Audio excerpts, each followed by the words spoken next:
Okay, welcome to the Bean Museum. My name is Travis, and we're on Facebook Live today with a behind-the-scenes tour of the exhibits area here, where we make all the exhibits that are on display at the Bean Museum. We'd like to welcome you if this is your first time visiting our Facebook Live stuff. We'll give you a little bit of time if anybody wants to jump on. Remember, you can ask questions. I'm being assisted today at a socially acceptable distance by Josh, who's being our cameraman, and he'll read me any questions that might show up there as well. We're gonna take a little walk through the exhibits prep area, talk a little bit about what we're doing, and then go and see one of the exhibits we're working on right now. So, behind these doors, this is where the magic happens. Let's come on in.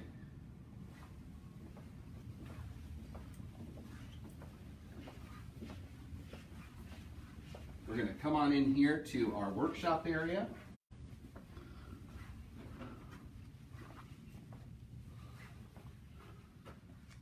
So all of the museum's exhibits need a base, a foundation, or a skeleton, and a lot of that skeleton and foundation gets made here in the workshop. This is where we'll take and build the understructure for many of the things that we have.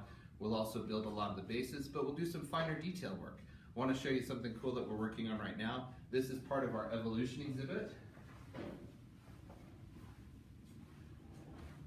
This right here is an example of the different limbs that different animals have and how they are similar. So here we have a human, we have a horse, we have a cat, we have a bird, we have a bat, then we have a bird, and then we have a whale here. And what we've done is we've taken and put these through our CNC machine to make them three-dimensional, and then we've painted all the bones that are the same. When you come into the Bean Museum when we're open again, this will be on the wall and you can touch and feel the differences and similarities between those bones and see how we're connected to many of the animal species around us.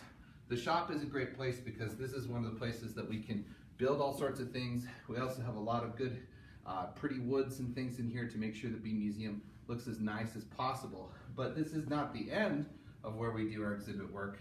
We're going to go a little bit further in and see where some of the other things happen as well.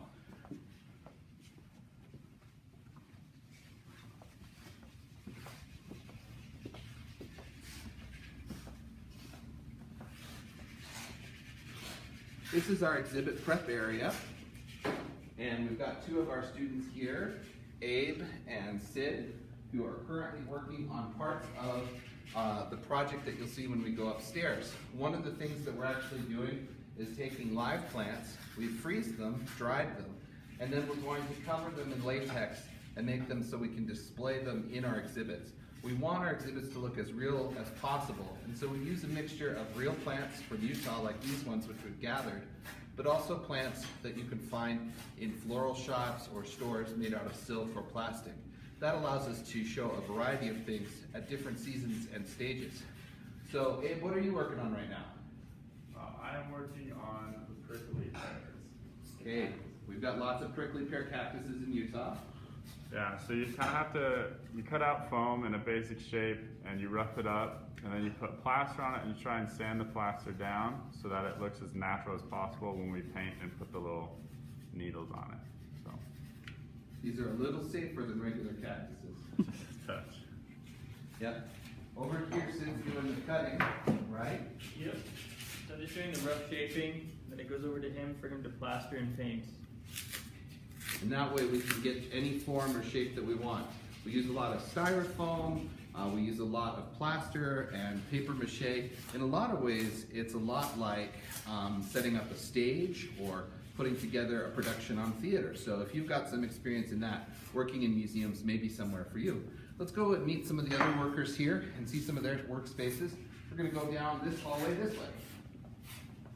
If you've got questions, let me know. I like to talk, so we'll keep telling you things.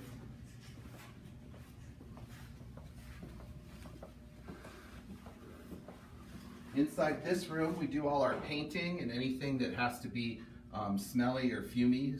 We do it in there and we keep it safe, so it's got big ventilators. We're not going in there. It looks like a really bad Jackson Pollock painting.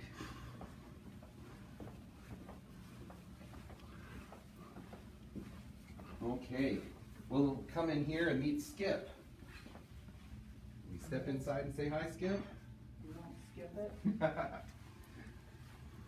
So this is Skidmore, and Skip is our taxidermist, and he's also in charge of our vertebrate collections. He's one of the assistant curators here, and he does a lot of the work in restoring and maintaining our collection here. So we have over 4,000 different taxidermy mounts that are in the museum or on loan to other places or in storage, and Skip keeps track of all those for us. He also takes care of the Lytle Preserve. Lytle's down by St. George, right? Yes. Yeah. Yes. So neither of those, neither the museum nor the Lytle are really open right now, but they're great places. And that's right. Hey, it's a good place to work and happy to be here. How long have you worked at the Bee Museum, Skip? 43 years. That's as long as we've been open. A little longer. I started at the Grant Building. There we go. So BYU's always had collections of animals, even taxidermy, that have been part of our collections, and those were preserved in different places. Eventually the Bee Museum became their permanent home here on campus as well. Thanks very much, Skip, for letting me stop by. Bye-bye. We're gonna peek in Randy's office. He's not here right now. But Randy Larson is our graphics designer. Randy Baker. Oh, Randy Baker, not Randy Larson. That's sorry, Randy Larson is one of our curators of birds and works in the bird stuff. Randy Baker works on our things. Don't tell him. We'll pretend we didn't do that when we see him later. But you can see part of our work here is to pre-visualize a lot of the exhibit. So Randy has been going through and painting one of the exhibits that we're working on. We call this exhibit, This is the Place. And it's an exhibit about Utah and the animals and nature there. You might recognize some of the places, maybe some of these mountains over here. We'll see up later what they look like. But we've also adding more things into it all the time. And so Randy goes and paints this small, and we'll see it a little bit later, where he paints it big. Now hiding back here also, let's see if I can find stuff. Randy will make little tiny miniatures that he'll set up in our dioramas. And so our dioramas will show us the idea of what they are. We're gonna peek under there and see a diorama. So this is a mock-up of the exhibit that we're gonna go upstairs and see. There's a lake and some goats, and the elk aren't there yet, but we're getting there, and that's all part of our work doing exhibits. Still no questions? We'll get them later. Okay, we'll go see my office. We'll see if anything fun's happening there.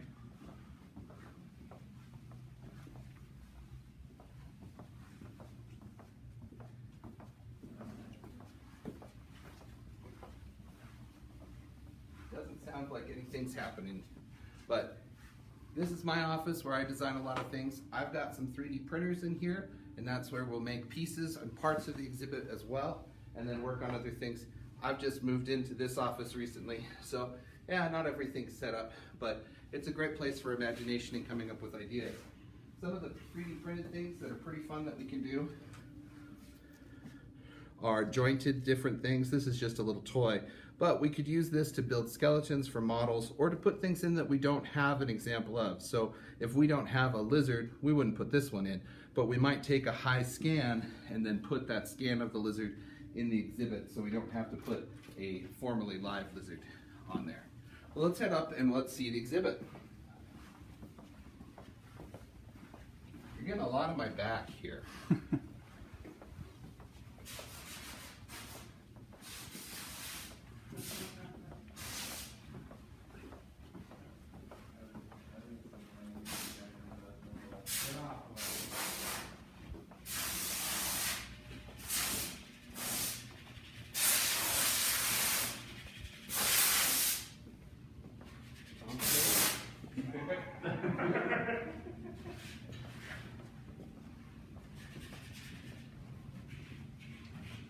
Now, if you've ever come to the Bee Museum and used our big elevator, and you've tried to push one down to the first floor and wondered why you couldn't come down here, that's because it comes down here to our workshop area.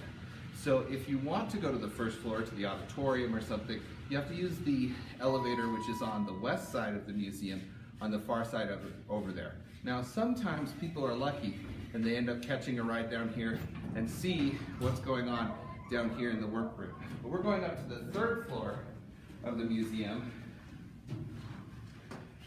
in our elevator here.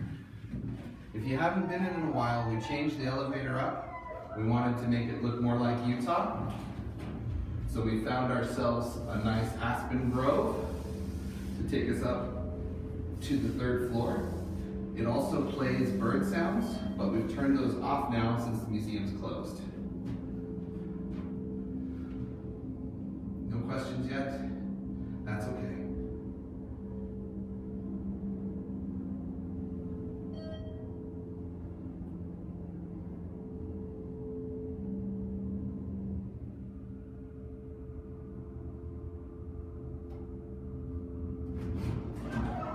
Luckily, we didn't get stuck in the elevator. The museum is awfully quiet, and so there's not a lot of people in, so that gives us an opportunity to work on a lot of the things that are up here.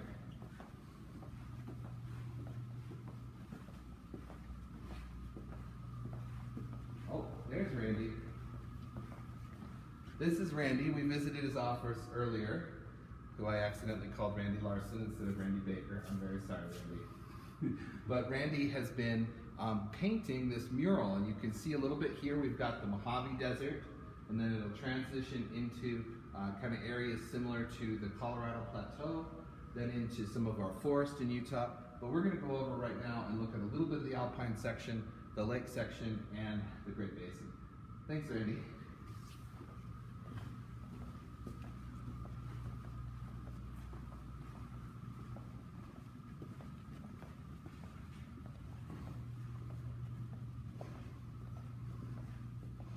So one of the things that we're excited that we added is our mountain goats here.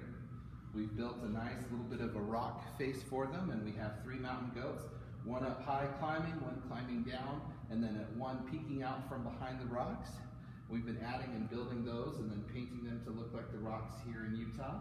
And so when this is finished, they'll be there eating some grass or some other plants on the alpine slopes above. Down below, we come into our lake area here.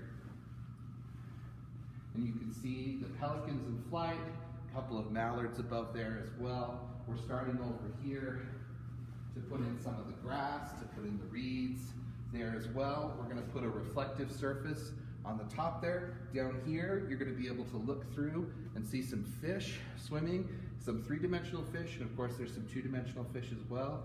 Eventually there'll be a little beaver dam over there, a few woodland creatures as well. Over here you can see our Great Basin area. This is where we've been gathering all those plants for. So we'll add some more sagebrush, some grasses. In fact, Josh probably noticed we had an awful lot of cheatgrass there. Josh does not like cheatgrass, not many people do. But all of these plants are representative of plants found in Utah and help us to tell that story. And then the antelope that you saw and some of the other animals will slide into here as well, giving it a 3-dimensional image. We hope to open this exhibit next year in 2021, and it's called This Is the Place, and it talks about why Utah is a very amazing place for life and diverse forms of life.